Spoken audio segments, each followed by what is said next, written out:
ज़िमनी elections हैं, आमतौर पे इंतखाबात इंडिकेट करते हैं किसी भी जमात की जो पॉलिसीज़ हैं उसके ऊपर आवाम का क्या रद्द-ए-अमल आ रहा है।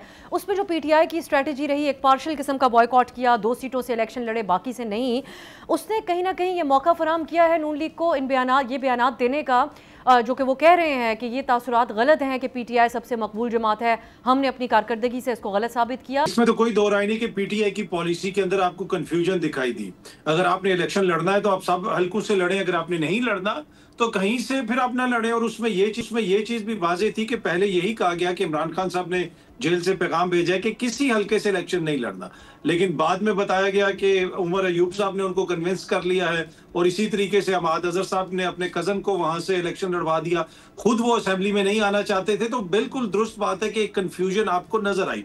लेकिन दूसरी जानिब जो नून लीग की कारकर्दगी है वो तो इंतहाई मायूस कुन रही। देखें, जिन हल्कों के अंदर ये जीते हैं उसमें कितना वोट पड़ा, मासवाए हरीपुर के हल्के के, हर जगह पे कहीं पे 13%, कहीं पे 18%, कहीं पे 26%, तो वोट बड़े कम इनको पड़े। और यही वजह है कि फिर मियां साहब को बाहर आके ये सारी बातें करनी पड़ी और दोबारा उनको वो एहतसाब वाला बयानिया भी दोहराना पड़ा।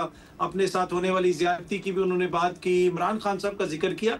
एक ऐसी सियासी जमात जो पॉलिटिकली टेक ऑफ कर रही हो, जिसकी पॉपुलैरिटी में इजाफा हो गया हो, जिसका बयानिया जो है वो बयानिया आ गया हो परफॉर्मेंस के ऊपर, उसको पुरानी बातें करने की जरूरत नहीं महसूस होती। तो मियां साहब का उन सारी चीजों का दोबारा जिक्र करना, मियां साहब का खुद बाहर आना, ये जाहिर करता है कि जहां पे सिचुएशन 2022 में थी, अभी भी सिचुएशन वहीं पे खड़ी है। तमाम तर कोशिशों के बावजूद वो जो पॉलिटिकल बयानिया है उसको नहीं बना सके।